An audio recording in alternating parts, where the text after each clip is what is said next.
Pemirsa, kita memasuki kabar nang penambahan. Kementerian Pendayagunaan Aparatur Negara Wan Reformasi Birokrasi mengeluarkan kebijakan mengenai status kepegawaian, yaitu larangan melakukan pengangkatan pegawai di luar status PNS Wan PPPK, salah satunya penghapusan tenaga honorer mulai November 2023 mendatang.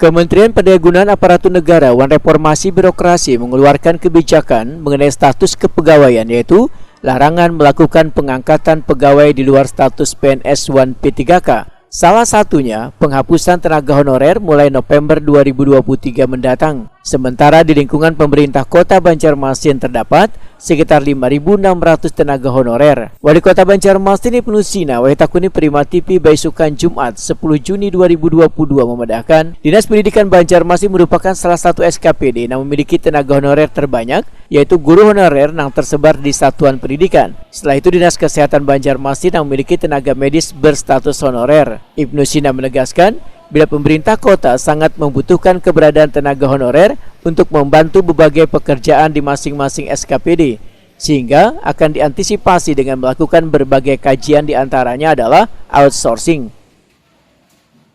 Jadi perdebatan dan hangat sekali isunya sekarang, karena itu terkait dengan nasib. Kalau untuk di Pemko ada 5.600 honorer, dan itu kalau saklek pemahamannya harus di outsourcingkan. Nah, tapi ternyata memang ada ketentuan bahwa yang sifatnya tugas-tugas utama, tugas dasar seperti guru, kemudian tenaga medis, nah itu kan tidak bisa di outsourcingkan.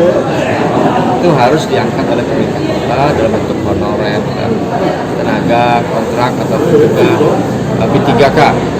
Oleh karena itu nanti akan dipilah-pilah. Kita mengantisipasi saja kalau memang betul-betul dilaksanakan sesuai dengan ketentuan Menpan RB November ya, November 2023, masih satu tahun 2023 itu wajib semua artinya honorer dihapus. Nanti kita harus mempersiapkan diri dari sekarang dan kita sudah memilah ya yang memang bisa di outsourcingkan seperti office boy, cleaning service, security,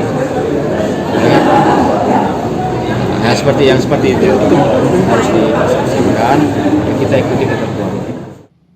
Ibnu Sina menambahkan, berbeda dengan status cleaning service, office boy, security, wan tenaga teknis gedung masih berpeluang di pihak ketiga kan sebagai penyedia pekerja outsourcing.